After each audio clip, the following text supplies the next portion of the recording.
So good evening, everybody, and welcome to the latest of our series of Tennis Floodlighting Community live events on Zoom. This evening, we've got Graham Sievers, who runs the Floodlight community, with Emma Jane. Emma Jane is with us. Graham will be running the most of the event tonight, and Emma Jane will be doing back office and getting involved in the whole thing. In addition to that, what I'd like a few little bits of housekeeping. We're obviously recording the event tonight. So hopefully most of you know me. I'm Simon Sporter. I generally run the tennis volunteer group, which I founded, and are involved in the parents group as well, and tried to support the Floodlight community as and when required. So nice to see lots of faces that I do recognize. This is a very useful group because it's allowing you to see what's going on all of the time. And we thought it was very useful to have an update on where the community has got to. We've got over 350 members on the Floodlight community and lots of good chat going on all of the time. We've got some ideas of how we can help to push forward LED upgrades or even just lighting for the first time if you've never had lighting. So the final thing is, once we get going, if you want to ask questions, if you can just put your electronic hand up, because we don't necessarily see if you just put your hand up like this. So electronic hands are good. And the only other thing I would say is I really like it when lots of people do talk. Don't make it difficult, make it really easy. And when you do start talking, be brief to the point to give everybody a good chance to speak. And also tell us your name. Although it's up on the screen, it doesn't always agree with what's up on the screen. I've noticed that sometimes it's got all kinds of different names, sometimes up on the screen, and also which club you're from. So Graham, if you'd like to sort of introduce where the community has got, hopefully you won't need me anymore, but if you do, just say. But thank you very much, everybody, for joining us this evening. And we will forward the recording on to you later. Thank you very much, Simon, and welcome everybody. It's good to see some of you again. It's been some months since we convened before, but there's clearly still, if anything, more of a need to exchange information or share good or less than good practices that we've experienced ourselves for those of us who have already gone through the process of planning permission and installing LEDs. As far as I can see and make out, there's still an awful lot of clubs who are interested in at the start of the process or haven't begun yet the process of either retrofitting LEDs to metal halide lights or are about to install LEDs for the first time on new courts. So we started this about 15 months ago. It came about because we met at the LTA during a group session there, and they suggested that if we wanted to share information about LEDs, that we set up the Facebook group ourselves. And in that time now, as I say, currently we have 350 members. And the more active we get, as we've been a bit more active the last few weeks, more members keep joining us as well. So there's still a great interest there. And there's two or three groups within that group. One is those who have not yet got to the stage of about to apply for planning permission and seek funding or arrange their funding. Those who are in that process have done that, have got the planning application through and are about to install the LEDs, and those who've done it. And we ourselves, and I'm Conway Lawn Tennis Club in North London. I'm on the committee there. We went through this process in the last couple of years. We put in new floodlights at on one court which didn't have floodlights before, and so that required planning permission for that. And then last September, we retrofitted 3 other courts which had metal halides with LEDs. And we needed planning permission, we believe, because we were going to replace the columns, most of the columns, 9 out of the 12 columns, which apparently tips the balance into whether or not it requires planning permission or whether it requires just a change. I can't remember the technical term is on the planning side. A material change, I think it's called, something like that. We engaged Lee West, the lighting consultant, who one of those recommended by the LTA, and we used highlights to do the first set of LEDs on the additional new court, and Luminance Pro last September for the 3 retrofits. The purpose of this group really is for people who are at any one of those stages to express their any questions they have, or to give us any tips about what went well and what didn't go so well. All that is very welcome. We have got a summary on the Facebook group itself. There's a copy of the letter that we sent to 4 of the suppliers of LEDs, 4 or 5, and their responses. We've included a copy of their responses. I have summarized that, and I'll post that up on the Facebook group later on this evening. And if you've got any further questions on that, please do so. The only other thing I'd like to get out of this today is to see what the general, I wouldn't expect a general consensus, but if there are views on where we go from here. If the meeting you feel is useful enough for us to continue to have a more regular event like this, to keep on exchanging good practice and where things went well and where things went wrong. How does that sound? Graham, so I think that's all great. Thanks so much for that introduction. I think the other considerations that Graham would like to know as well is, as well as having, say, if you want to have meetings every couple of months, every quarter, for example, would you also like us to try and bring experts in to chat with you and give you sort of either a surveyor or people in the field to give you some guidance and advice and some pointers, as opposed to just talking among yourselves? So this group is led by you, the members. It's not, we simply do what you want. That is really where it's coming from. So who would like to go first and ask a question of each other? So Paula White has got her name up electronically. Well done, Paula, and welcome. Nice to see you again. Thank you, Simon. I'm Paula White, and we are a small club in Crawley, West Sussex, called Ifield Tennis Club. So we've had some major changes in our club the last couple of years, and the next natural stage for us would be to have floodlights. But to be honest, we're right at the beginning of the process, so we just want some basic advice of, what we should start to do. Obviously, we need to contact suppliers, then we will need planning permission, and then we've got an awful lot of fundraising to do as well. So any tips would be really useful. Okay, thank you very much, Paula. Graham, do you want to take that straight away? And then to follow that, we've got Selina as well, who's going to ask a question. So one of the hello, Paula, and thanks for that. We've just put Emma Jane has just put in an LTA slideshow link in the chat box there. It's a very useful starting point platform for giving information about all sorts of things, like the costs, potential suppliers, what you need to take into consideration for planning. And it's also including a couple of names of lighting consultants if you feel you'd like that sort of help.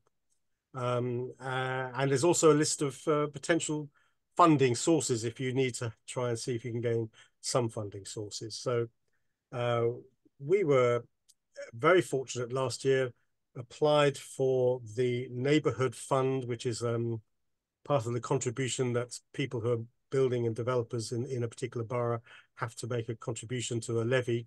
And we managed to get some funding which paid for half the costs of the floodlights. And our reasoning behind that, our application cited climate mitigation, better lighting, better safety for the local community, and also that we had metal halides in place, so the LEDs would reduce the glare, the spillage would be much less, and it would be save energy costs as well. So for those reasons, so I mean, and all those planning type of applications for floodlights, you can find them online. All planning applications are public across the country, and you could find them just to give you examples of the sort of things that you need to put into a planning application. A bit of disturbance there coming through, Graham, suddenly. Okay, while Graham sorts that out, I'm going to leave all of you. It's great to have you all here, and Graham is going to, obviously, with Emma Jane, run this event. For any of you who don't know about the volunteer community, some of you are members, a number of you are members. Please don't forget, we've got coming up an event about how to flood your club with volunteers. It's a little Q&A session, which I'll put the link on for that if you want to register, any of you who haven't already. And we also have another event coming up where I'm going to be chatting to Ollie Scadgel, who's the director, LTA executive director, all about the 24-26 updated LTA plan. So I've got that coming up as well. So hopefully I'll see some of you there as well, and you'll be able to ask questions of Ollie, which is a great opportunity. It's great to see you. Lots of you want to queue up to ask questions. So give Graham and Emma Jane an easy time of it, and hopefully I'll see you all again soon. But thank you very much, and over to you, Graham. Thank you, Simon. All the best to you. I don't quite know what happened there on the... It's okay. I muted someone that just joined, I think. So that was what the feedback was. So I'll keep an eye on that. Hopefully I'll be quicker next time to find out where that was coming from. Okay, thanks. Paula, it's quite a broad question, where do we go from here? But those slideshows, that's a good platform. And if you've got more specific questions, put them on the Facebook group, on the Tennis Floodlight community. I think you'll get a good, decent response from a variety of people there, and go from there is what I say. Really, I mean, I've got particular recommendations. I think I didn't want to go through the planning application myself because it's quite extensive. We paid for Lee West to do it for us. Of course, we put in a lot of time and effort ourselves in shaping the planning application. But and it did add an expense, but in my view, it was money well worth spending, because it just saves us an awful lot of time, and it was done by someone who knows the ropes. His name is on at least half the planning applications that I've seen across the country, so he knows what he's doing. And that does mean that if things go wrong, if the planning committee comes back and say we're not happy with this, you've got someone there to back you up who knows how to handle that. Next question, who would you say, Emma Jane? It's Selina Gray, if she'd like to ask a question. Thank you. Hi, I'm from Bishop Sutton near Bristol.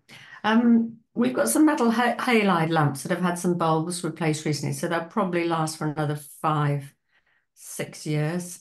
I mentioned LED bulbs at our last committee meeting, and several people said, oh, you don't like the quality of the light, it's terrible, people don't like it. So I was kind of interested in your experience, having been through it, because obviously we'll save on the electricity, but will the light be better? And so I was interested in your experience of the quality of the light, the savings, and whether you should hang on till what your lights are about to go defunct again. Thank you. Very interested to hear from other people on this. Don't just rely on my experience. So those of you who've already installed LEDs, please do chip in. Just unmute yourself and make a comment. Selina, I think this might be about fear of change, because the reality is that the LED lights have been superb. The quality of the lighting across the whole court of both the different types of lighting that we've had, the two different LEDs, is excellent. And we've not had a single complaint from any member, or indeed any neighbour, and they've all in fact been very positive about the difference in glare. And in fact, last night we had a match, and one of our colleagues said now if he goes to a club which is using metal halides, he finds it very difficult to play under them, because the glare is much I don't know how to explain it, but much more potent. With LED, it's a much flatter light. Of course, there's glare from an LED light if you look up to it when you're doing a smash, but it is less sharp, if you like, less intrusive, I think, than metal halides. My recommendation would be for them to go and try it. Go find a local club where they can go and play under it for an hour, get their permission and help and whatever, and then see what they say. But ultimately, I think that the reality for us has been that it's been a fantastic move for us. Anybody else want to comment on that? And could you say about your running costs? Have you noticed the big difference in energy use? Yes, we did a test. We have a smart meter installed last year, so we were able to run an hour's test under the metal halides from the old courts and an hour's test with the LEDs. There was a 55% cut in the number of kilowatt per hour, so 55% cut in the energy costs. That said, the new set of LEDs that we've put in have saved money and have saved the kilowatts. Hasn't been as big as that. I was surprised. I'm not sure. I haven't got to the bottom of that yet as to why that might be. But it's still a reduction, but it's it looks like between, in terms of the cost, between 10 and 30%, not 50%. I need to try and find out. I should have tried to find out beforehand why that is, whether it means that we've actually played more tennis under the lights since last year, or something as basic as that. But certainly, yes, it's been cheaper to do so. Hasn't been quite as big as the rather impressive 55% cut. Anybody else got any energy comparisons from past and present with LEDs and metal halides? I'd be very interested to hear if you do. Selena, is that okay? Thank you. Yeah. Next. It's sorry, is it Petro Tolani? Peter's fine, no problem. Peter, sorry. Hello, Peter. No problem. Yeah, it's Pete Delaney from Wolverton Tennis Club in Milton Keynes. We at the moment have got 3 lit courts with the metal halide, and we are looking to LED. Do you always have to get planning permission, or can you just go ahead and do it? It's a little bit of a how long is a piece of string question. It does depend on lots of different things. There are new regulations or guidelines that came in, the ILP floodlighting, light pollution guidelines. So Lee West, our lighting consultant, he came onto one of these sessions a few months ago, and he said that if you've already got metal halides in place and you're going to put LEDs on the same columns, there's a good chance you won't need to apply for separate planning application. You might need to put in a note, or you could certainly seek advice from the planning department as to whether or not that would require it. Because we replaced most of our columns, 9 out of our 12 columns, with new columns, he said that would mean that we would need to seek planning permission. Obviously, if you've got metal halides already in place, in theory, it should make your planning much smoother, because the LEDs, generally speaking, will be the spillage will be less. They'll be more tightly focused on the courts and not beyond it. The glare will be less, and as I say, there's a very strong climate mitigation principle behind it as well. You're saving a lot of energy costs, even if it's 30%, not 55%. So all in all, we knocked on every door of every neighbour affected by our floodlights and explained to them the position in advance of the planning application. Not one of them objected. They all thought it was a good idea, and we put that in the planning application as well to show that we given the. Hi, Graham. Can I just kind of interrupt now? I'm Heather Doble from Reduced Tennis Club in Cornwall, and we're now going into the planning stage, and we do actually have metal halide lights and have planning permission for them originally, but we have to apply for a change of use to go to LEDs. So it might be if you've got planning already, you just have to apply for a change of use. That's Cornwall Council stance on it. All other councils, some may not bother. But my son is a planning officer for Cornwall Council. So we've been told we have to apply for a change of condition. But I do know some clubs have just changed them over because they think they've got floodlights, so they can just swap one to the other. But it's best to check with your local authority. Sorry for interrupting. No, that's good. Thank you. That's what I'd like more people to be involved with here, to give us your experiences, because I'm just giving you mine. Okay, thanks very much for that. Thank you. Thank you, Peter. Emma, who's next? Okay, sorry. Next question is Roland Hanbury. Hi, I'm from the Hartswood Tennis Club in West London, and we have 6 courts with metal halide lamps already. So I'm very interested. We are originally was proposing just to swap out the lights on the existing pillars, and we have been going through the planning process, and it's taking forever because the planning department seems to be very understaffed. So most interested in your comments. My question is actually that our chair pointed us as an alternative system, which I put the link in the chat. It's called tweener lighting, and it's a continuous LED strip that goes down the whole of the side of the court, mounted about the level of the top of the netting that prevents the balls flying sideways, as it were. I'm not sure what happens when our courts are, butt up against each other with no fence in between. But I'm just curious to know whether anybody has come across that system, has ever seen it, has ever any knowledge about it as an alternative to floodlights on sort of individual pillars. I have, but I'm just waiting to see if anybody else has. I must admit, I've seen it at Aylesbury Tennis Club. A tennis club in Milton Keynes, and they use it mainly for coaching. They don't play matches under those lights. They say that they're just not good enough for matches. But that's a club. That's So the tweeners, we had a local club, Our Lady of Muswell, in Muswell Hill. They had them installed by the suppliers. I think it was like a kind of they were trying to get into the country because they're French-made system, so they gave them a special offer on them. And they very kindly let us play under them for an hour or two to find out what they were like in advance of us converting over to LEDs. Peter's entirely right. They wouldn't, I don't think, come under the LTA acceptable regulations for competition play. And part of the reason for that is because they are just 3 or 4 meters high. They fix to your current fencing if you've got the fencing.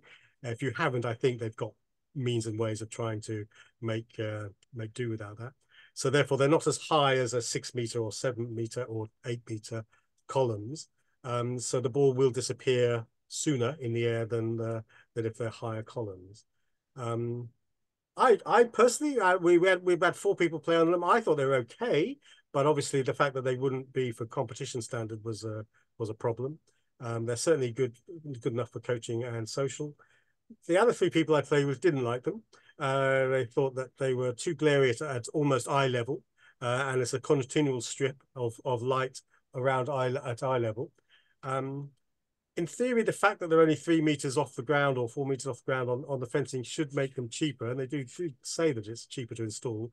But the actual fact, the price difference wasn't that great between that and installing lights on columns. So for those reasons, we decided not to go with the tweener. That said, OLM are happy with theirs, and they are now, I think, installing a second lot. Again, I doubt if it's for competition play, but for social play. So, by all means, contact them and get their view of it. You'll probably get a much more positive view. But I think we tested them ourselves, and we went to a club that had them, and we decided against. Thank you. That's great. I mean, all our courts are used for competitions, so I think, and also given that we've already got all the pillars, yeah, that probably makes our mind up for us. That's very helpful. Thank you. Okay. One point about the pillars, it depends how old the pillars are and how good they are, what quality they are. LED lights on top of pillars, the LEDs themselves are actually much heavier units than a metal halide. A metal halide unit is a piece of metal around a big light bulb. LEDs have got the whole works in there, and they're actually quite heavy. So they do you need to make sure your columns are strong enough for them. Worst case scenario was Hazelwood Club. They have it's a terrific club near us. They've got 6 indoor courts. They have 2 bubbles during the winter. One bubble is permanent during the summer. And they put new LEDs on their columns, and the columns started to bend. So yeah. So that's an extreme horror story. I don't think that's going to be very common, but all I'm saying is just make sure worth checking. I'm hoping we're all right, because Luminance Pro, who installed all the original metal halide on those columns, have said that their LED fittings will be okay on them. So that's it's crossed, but it's a good to know to ask the question, shall we say? And testing columns for their strength was an issue we had raised several times last year. And I must admit, I probably prevaricated, depending on who's the last person to speak on the matter, as to whether or not we should have our columns tested or not. In the end, we had 9 of our columns weren't installed by Lumens Pro. They were thinner, made of a thinner metal. They were 16 years old. People estimate they have about a 25-year lifespan. In the end, we decided to go the whole hog and get new ones to replace those. We didn't bother spending the £1,000 on testing. We did spend the £1,000 on testing, and our columns are about 20+ years old, and they're absolutely fine. So yeah, it's you either test or you don't use them to be 100% safe, because no one wants a column falling down that they own. And in theory, they're like lampposts. They should last a lifetime. They should. Last, yeah, exactly. But so, yeah, I guess you don't really know what they're in necessarily. It cannot just be the structure itself. It's the ground it's in and everything else around it. Trees grow, roots grow, affects the stability of the posts. So there's other stuff to consider. But no, there are quite a few companies that do testing. Yes, there's one in particular that's recommended a lot. I can't remember. It begins with a K, I think. But yes, I think we used them in the end. We went to a few for quotes, but yes. And they test below the surface somehow. They test to see if the below the surface is rusting or whatever. So yeah, that's a great recommendation. That would have saved us £10,000. I think a new column cost about £1,000 each, £900 each. So but okay, so next question is Anne Mumford. Hi everybody. hello. I'm Anne Mumford from Rotary Ivanhoe Tennis Club in Leicestershire. We have 6 courts, 6 hard courts, and 3 of which we floodlit in 2000, 2 in 2014, and both with metal halide. And then our final court with LEDs in 2021. Since we did the original work, we've had some housing built around us, and also an extension, a major extension of our most close neighbour, who, although they moved in when we'd actually got the floodlights, really kind of are very anti the tennis club. So he has a big dog that he's very happy to come round with at times, and he's not very pleasant at all to us. Right. So, and he's not very pleasant to the planning authorities. So I think partly because of their fear of him almost, they told us initially we would need planning permission to replace the metal halides with LEDs. And then after we'd gone out for consultation and he and some other neighbours had objected, they decided actually we didn't need it. It was a minor change. And I think actually that's fairly typical from what I gather, that replacing one set of lights with another is considered to be a minor change. The people we've now got difficulty with are the environmental people who have previously, when we first put on our LED floodlights on court 4, we got a very formal and legal letter charging us under public nuisance and environmental acts and things like that. So that's not that as a result of this very difficult neighbour. However, we actually did a test to prove that they complied with the planning permission that we got. So that was a really positive thing. But we now want to replace the lights on the other 5 courts, and so we're out at the moment getting the finances together. We've been told that it can be treated as a minor change, so we don't need planning, although we actually paid to get the planning permission because initially they said we did. And the challenges for us are not just spillage, but glare. Because this neighbour, because the lights are at a slight angle and we've got the angle down to 2 degrees and it's really good to play under, it's still he still sees it as a light that's glaring into his house. So it's not about spillage, it's about glare. So I'm quite interested if there are other clubs who have dealt to some extent with this issue of both spillage, and I think we can prove that the LEDs will have less spillage into his land, but also the issue of glare. We'd actually like to buy him a voucher for John Lewis's because he has no curtains and blinds and a massive picture window. But I don't think we'll get away with that because that would be our cheapest option, because he that's one of the problems. He says he looks out of the window and he can see these lights. And you can kind of get it, but they literally are at 2 degrees, but you still can see it in a way that you can't with the boxed metal halides. And I just wondered if anybody got experience of putting in place mitigation around their lights. We have been talking to a supplier with regard to this, but I'd just appreciate if anybody's got any experience. I don't know if it will still be relevant or not. With our metal, we're surrounded on 3 sides by houses that back onto the courts, and every pillar with the metal halide lights has an individual set of baffles on 1, 2, or 3 sides at different sizes and different angles and so on. It took an awful long time to work out that set of baffles to minimize the shadowing on the court, but to minimize the overspill into all the gardens and so on. I don't theoretically see any reason why there couldn't be a similar set of baffles on a set of LED lights, but I don't know. Yeah, I think you can put them at the back. So the ones that sort of are at the ends of the courts, that would work for. But the ones that cause the problem are the fact that actually there are lights facing his property and you can't put baffles on, or else you wouldn't be able to see the lights on the court. At least I think that's true. So we could put things at the back, but not in front, which is the side he's facing for some of the lights. So I suspect there may just not be a solution. We did get our suppliers. What they've done we've used exclusive leisure, and what they've done is they've reduced the tilt on the side that faces him and increased the tilt on the side that doesn't face him. And the end result is still easily minimum standards, LTA standards. So, we've got a good result on that, but it still kind of like causes some problems. But I think the baffle solution is clearly one, and you can get some of those fixed on some of the Philips lights, as I understand it. Yes, you absolutely right. The shields you can get both at the back, but you can get them at the side too. And also a lot of the new LEDs, I mean, for example, Luminance Pro have a model which is called fully shielded high max.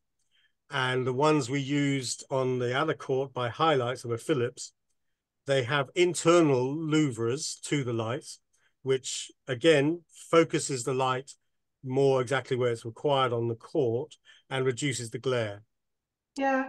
I mean, on the Tennis Floodlight community page, if you look at my posts, when we had in September, when we had the LEDs installed, I put in a before and after photo, and it just shows the huge difference between the metal halide glare and the reduction in glare from the LED lights.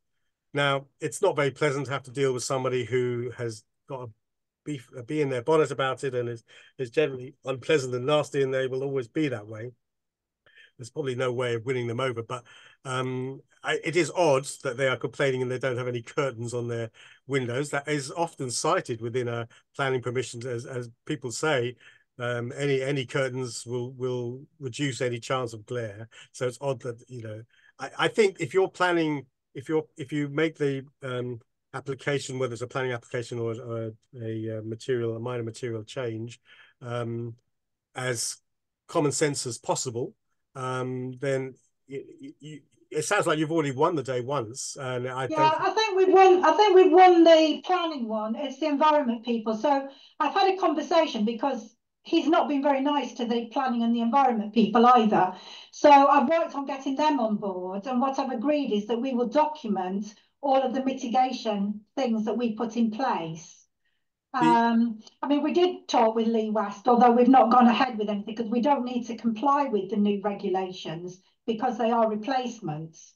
The advantage of engaging somebody like Lee West is that he can baffle them with science by producing these extensive statistics, which are produced from a software analytics package that he has, which can actually prove that the light glare on spillage is more than just compliant. It's well within the legal requirements. Yeah, I suspect it's going to be harder for us to comply with the latest regulations, and actually we don't need to, and we've been told we don't need to, but clearly we need to show willingness, and I think that's what, I mean, the irony is that when we put in for planning permission for 6 courts to be floodlit, we only got planning permission for 5 because there was bats and other wildlife and some trees on his property, and he's now chopped those down, which means that we could actually get the planning permission when we did this extra court.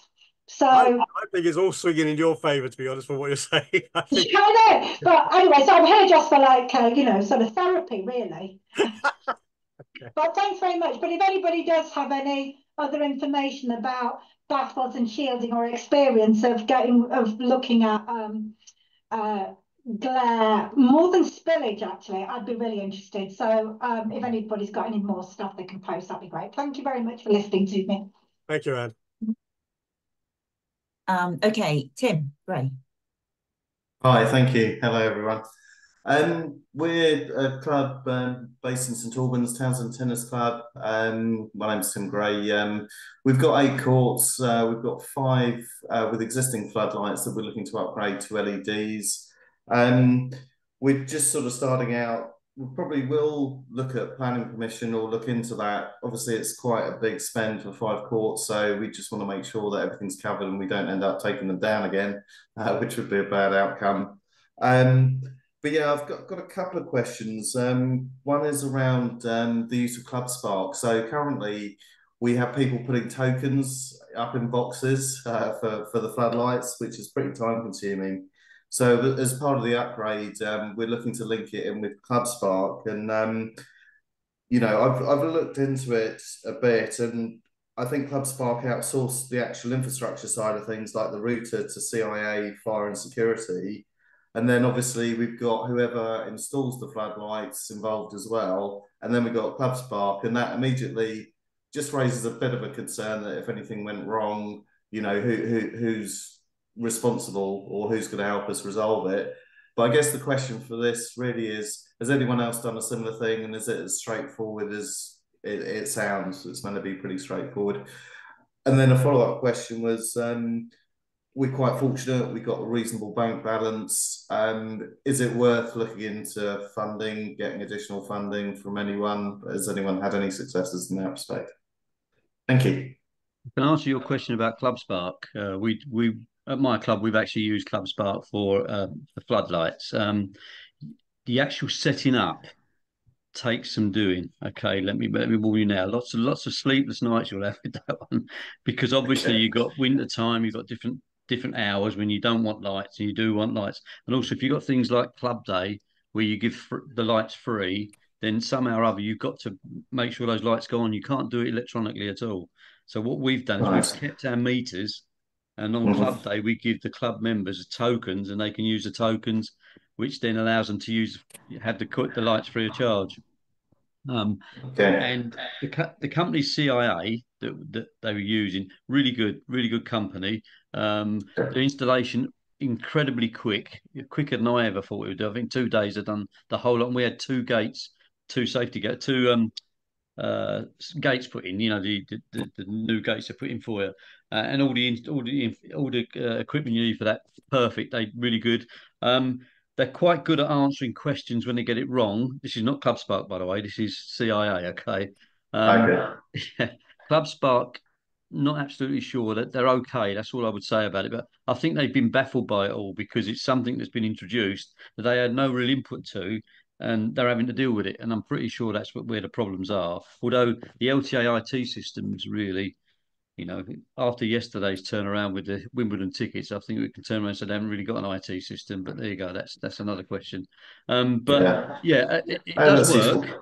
Sorry, yeah, it does work. It works. That's how we do it with coins. That's because also we got matches as well. Because where we were falling down was that we were saying, okay, there's a match on. Well, if it's cancelled, then you can't turn them off. The lights that go on, so you physically can't turn them off.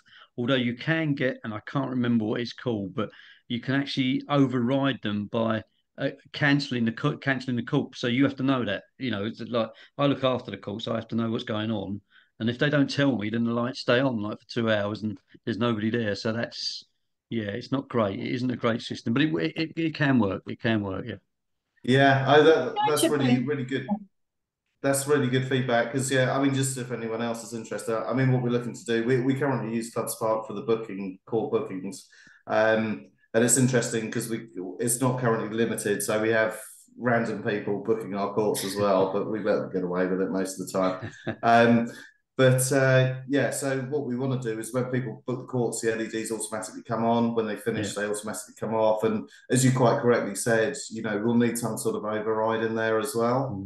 And I understand we're not going to have the doors because we've got open access to the courts anyway. Okay.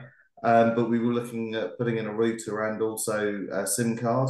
And I think, I don't know if that's the same as what you had. But, that's right, it is, yeah. And it's pretty reliable, is it? Yeah. You generally get a signal. Brilliant. Absolutely, yeah. It's really, well, I'm going to say it now, touch wood.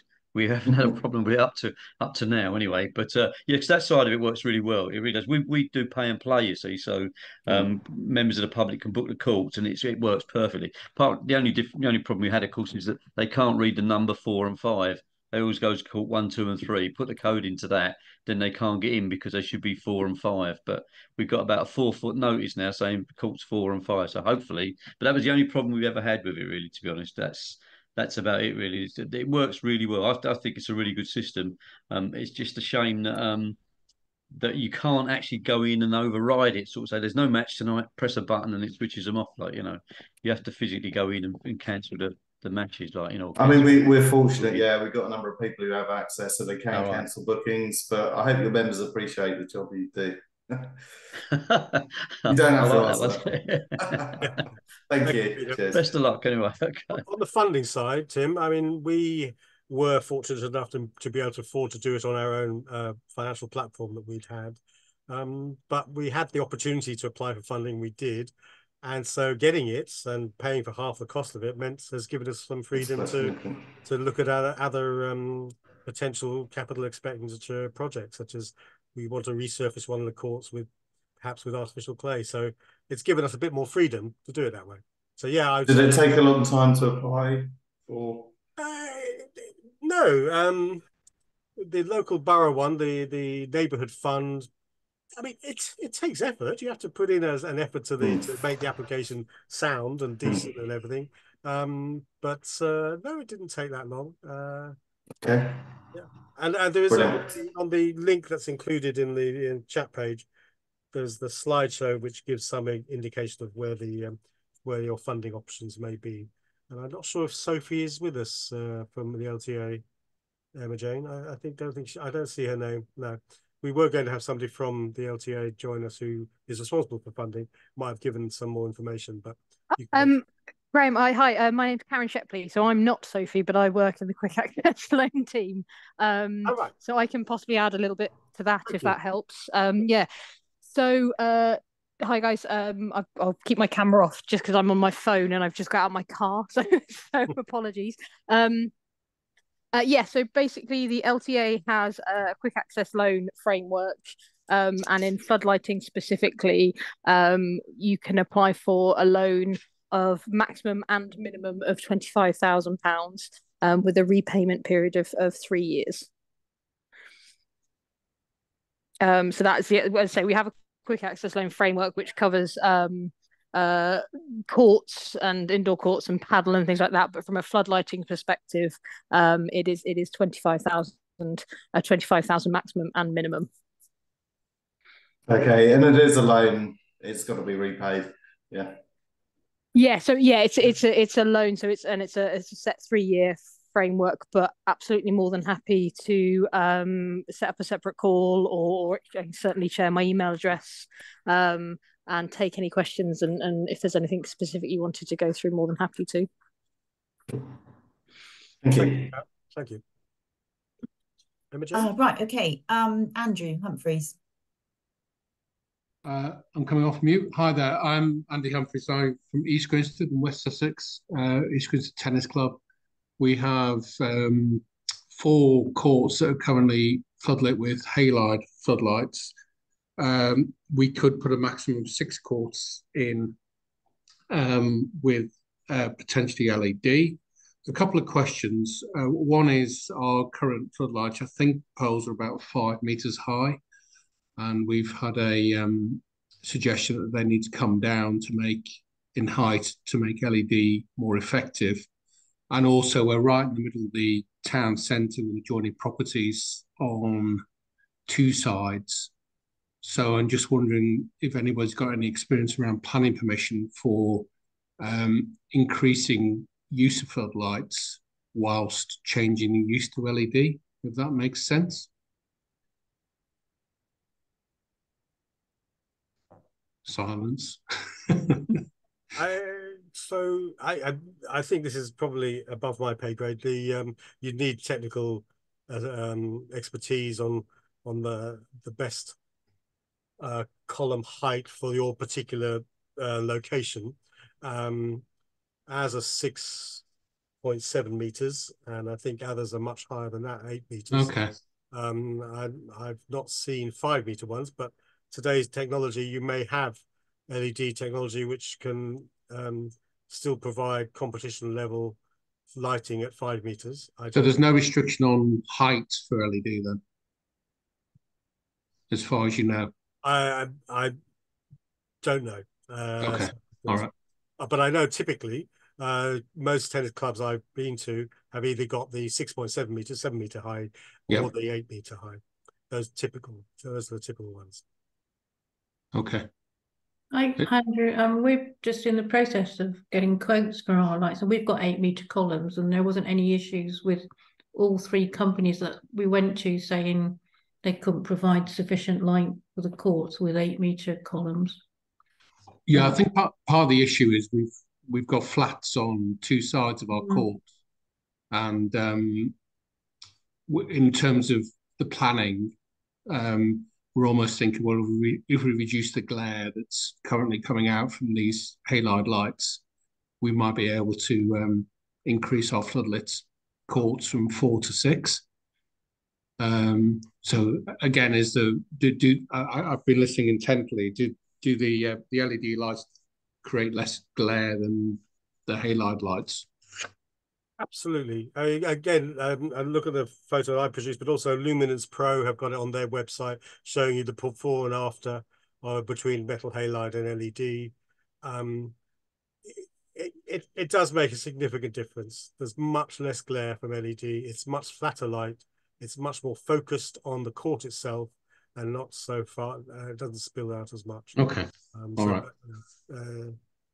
Thank you. And one cheeky, maybe unrelated question. Does anyone put any solar panels in?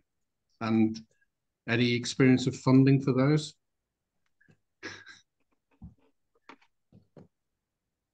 All right. Well, we did go through this investigation, not too far.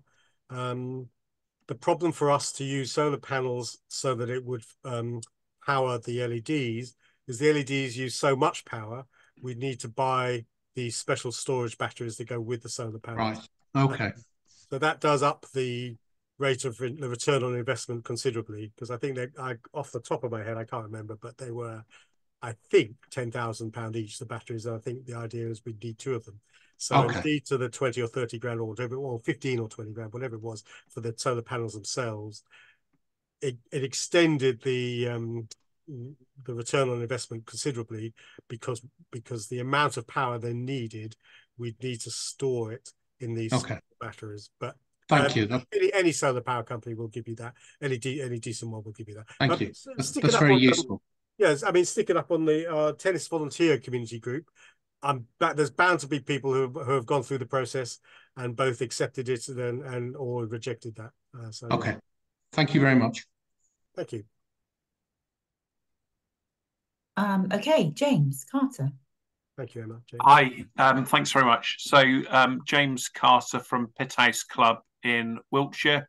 And I was just interested, we're in an area of dark skies, and I was just interested whether any club had we're just sort of embarking on our floodlight journey. I was just interested to hear whether anybody else had secured floodlights in a very sensitive area. Fully West. Yeah, I've just sent you a note actually, Graham, but yeah. Honestly, I don't know, but I'm fairly sure he will have come across that. Yeah. All right, thank you. Good luck. It's a tough one. I have his email address. Should I pop it in the chat? Is that Mine. interesting for anyone? Yeah. Yeah. Okay. There we go. Oh, Lee West, you mean? Yeah. Yeah, Lee West. Yeah. It's it says it's a sports facility design. Yes, office at sport. And that's why I can never find him in mine when I do a search. But yeah, that's his. Yeah, it's on the slides, isn't it? It is on the Brilliant. slides. There you are on the slides as well. So double whammy. No one can miss him. Okay, Heather Double. You're still on mute. Hang on. Okay. Sorry, it's me again. Okay. We're in the process of getting quotes for companies, and we've had a quote. Our original lights were put in by Luminance Pro, so obviously went back to Luminance Pro. We've also gone to Surface Lux, but we've also had correspondence with a company called Carbon 8. I'm not sure if anybody's had any dealings with this company. Yeah. Only quote. Only quotes, yeah. I haven't seen any of they're supposed to be Scapta. They've got loads of case studies and loads of examples of online. Yeah. Yes. Not that we've visited. But they haven't done many tennis courts, have they? They seem to have done more football and right. I've seen a few tennis courts, but maybe that's just because that's what they've sent. But I haven't gone into enough to get their to explore the kind of tennis court case studies. But right.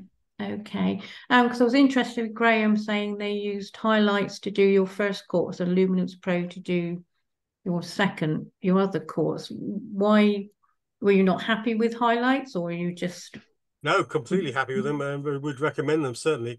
But we chose them on the basis of Lee West's recommendations because those courts were surrounded by both housing and trees. They were out. That particular court was out on its own within the park that we reside in, and so we needed rather expensive bat-friendly LEDs from Philips. I hopefully the price has gone down since then. So we wanted to be absolutely sure that we got the planning permission approved. So we went for these more expensive ones. We put in shields at the back between the housing and the court, and there was no environmental officer objection to it, or they didn't require. They can ask for an ecology officer's report. A bat survey, they are sometimes asked, that can delay things by 3 or 4 months because bat survey is going to be conducted at certain times of the year. But no, that's why we chose them. Our highlights were brilliant. Their installation guys were fantastic. I couldn't rate them higher enough. But they were the Philips lights that they have. They tend to specialize in those. Are more expensive, I think, than some of the others. Okay. Yeah. Okay. Thank you for that. So I don't have any more hands up. Okay, so I'm happy to take any more questions. Oh yeah, we'll go. Louise. Oh, there's a waving hand. I'm sorry. Yeah, not an electronic one. Louise Cook. Sorry, I don't know how to put my hand up electronically. Don't worry, I was meant to be going through for people waving, but I forgot. So I just wanted to know. So we're trying to move away from our existing courts because we're based at a school, and we're hoping to build 4 new courts. I'm from Cottenham Tennis Club in Cambridge. So I just wanted to know the sort of order of events, really. So we know that we're going to have to apply for planning, and then after that it's funding. But when do you engage a lighting consultant? Is this now before you apply for planning, and what do they provide? Different strokes for different folks, but I personally think yes, you do need to engage them before the planning, because we got him to submit the planning application for us. And the reason we did that was, although we put a lot of input into it about knocking on neighbours' doors and about the history of the club and he put in a substantial amount of technical data about light spillage and about testing. And he comes and does any lighting consultant should do this. He did a topographical survey of the area, so we had precise maps of where the trees were, where the housing was. He conducted some sort of tests to show where the light spill would reach beyond the court. All this, a lot of it is cut and paste from most of his other planning applications, but nevertheless, he obviously gears it around your location. He does the survey he did the survey in advance, and it just gives us a lot of confidence and also, we think, credibility that we've done the groundwork. So when you put this in front of a planning committee, they see all these pages of information saying they don't know that he does this all the time, and he probably uses the same data everywhere. But they see this information, and they say that this club has actually tried to make as much compliance as they can with the current regulations. And of course, that's the other thing, is that he's very up to date with what the current lights pollution regulations and guidelines are. So he can adjust it specifically for your location. So he cost I think £3,000 all in all, but his service was terrific, and he helped us also through the installation, so that it's good having somebody on your side. I mean, I'm sure he works with these companies all the time, so I don't think he gets a kickback from them, but he basically, if he saw something going wrong with the installation, he was on our side for that. He was saying, no, they shouldn't do this with the cabling, they need to do that. And that's not what we asked for. We asked for this. And then he comes and does a test after they've installed it. He puts these little discs around the court, tests the lumens on each side, around the whole court, so he can say, yeah, this passes the grade. So expensive. Well, not cheap, but worth it. For an our point, we wanted to make sure we got the planning through, and he's done it twice for us now. It was a bit cheaper the second time around. So who actually provides the drawings of the courts? Because we're starting from scratch. Does he do? He did contract out the topographical survey to a guy who came along with all the sort of thing you see with surveyors in the streets, with those things on tops of poles and stuff and taking photos. So he provided that. I think that cost a few £100, £300 or £400 to get that done. That was included in his fee. And so from that, we had the CAD drawings of all the courts, and that meant that he could actually also put on top of that the software analytics of where the lights would shine. So again, I'm happy to send out our planning application to you if you wish. Drop me a note, and it shows you an example of the amount of stuff that goes in it, and it's pretty obvious which bits that we put forward into it and which bits that Lee West supplied. All the technical stuff is his, and all the stuff about how wonderful and ancient the club is and how we do things for the community is ours. Oh, that would be great. Yes, please. So do you need my email address? Either that, or just drop me a line on the tennis Floodlight community group. Okay. And then thank you very much. My other question was, where does the switching have to be placed? Does that have to be on court or in a building, or? To you, we on our new courts, when we had them installed separate on the one court which was away from the clubhouse, we had the switching on the court, so that the players come on and they switch it on themselves. Okay. And switch it off at the end. Obviously, they switch off automatically if they've forgotten to be switched off at 10 o'clock at night. So if we were to operate, so we're thinking of copying a model from a club called Haslingfield, where they offer pay and play, but only during daylight hours. So it's members only are allowed to use the floodlights, which kind of encourages people to join. So it's quite a good way, a good model, it seems. So they have had to put their switch in their, it's a shed really, it's not a clubhouse. And the parish council have then insisted that that is fenced off for security reasons. Does that sound, I don't know. On the three courts that we have, Luminance Pro put an external box in for us on the clubhouse, on the wall of the clubhouse, with a padlock on it. So only members get the padlock code. And so only members can open it and turn the floodlights on. Yeah, okay. Yeah, okay. That's good. Thank you very much. That's all right. Now, it's 8 o'clock, so normally these things are promoted as being an hour long, and that's how I'd like to keep it. The only thing I'd like to just add is, if there's anything that people think, well, what is it you want? Do you want us to run this again in, say, a month or two's time, to continue the update? Would you like to have a spreadsheet which you would have to populate about, if you've already installed LEDs? I don't know if I can share this. This won't take long. I do not want to go over the time here.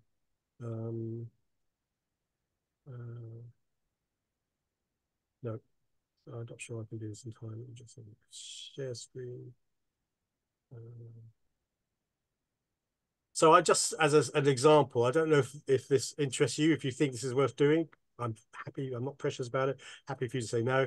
But this was an idea that members of the Floodlight community could fill in once they've installed lights, and it might just give people an idea of who they used, when it was done, whether it was retro, whether they replaced columns, if they used a lighting consultant, and if they could come and ask questions, if you'd be happy for that.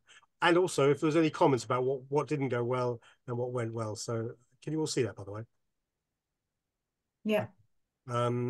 So on this bit here, under the comments on the far right hand side, I put in, we didn't check the supplier had seen our planning application.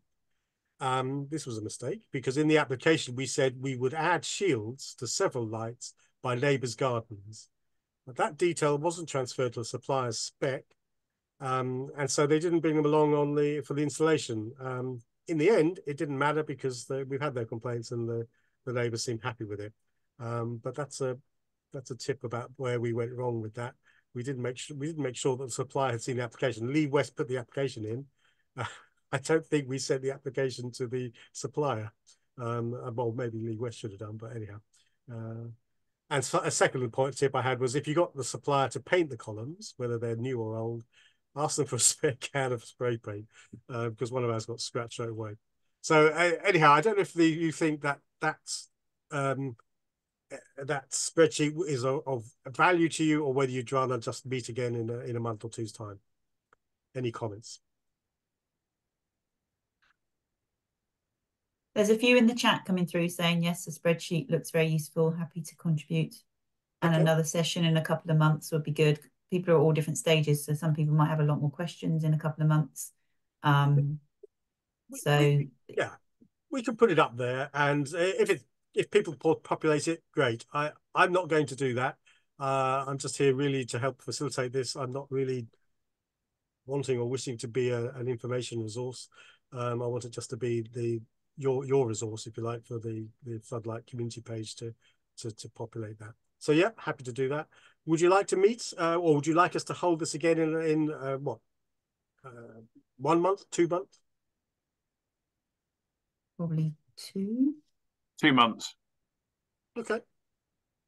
Happy with that. Okay, well, thank you all, and much appreciated for your attendance and also just participation. And as I say, your experiences, both in terms of building up to the planning side and also going through it, is useful for everybody else, because it just helps to not to reinvent the wheel. And any tips that you get on the way, it's of immense use to us. And again, we've listed some suppliers. They're in the base. They're in the back of that slideshow, and also on the file. That's not to say that other suppliers couldn't do the job just as well, and perhaps at a better price. The question we asked all of them was, how many tennis clubs have you installed lights on? Because I think that's quite a useful guideline to make sure you're not just getting people who are used to doing hockey pitches and football pitches, but actually, you know, I think those who've got experience with tennis courts and tennis clubs, that for us was an important question to ask. But there are certainly other suppliers out there, and if you want to look at one in particular, find a local club or find a club that's used them, go and have a look at them, and go and see them and play under them if you can, and get some feedback from them that way. Thanks, everybody. Have a good evening. Thank you. No, thank you. Lots of thank yous came through on the chat as well, Graham. So everyone's very happy. Thanks very much. All right. Thank you. We can stop the recording. Yeah, I'll do that right now. Thank you. And if Emma Jane, if you could stay on for just a couple more minutes. Yeah.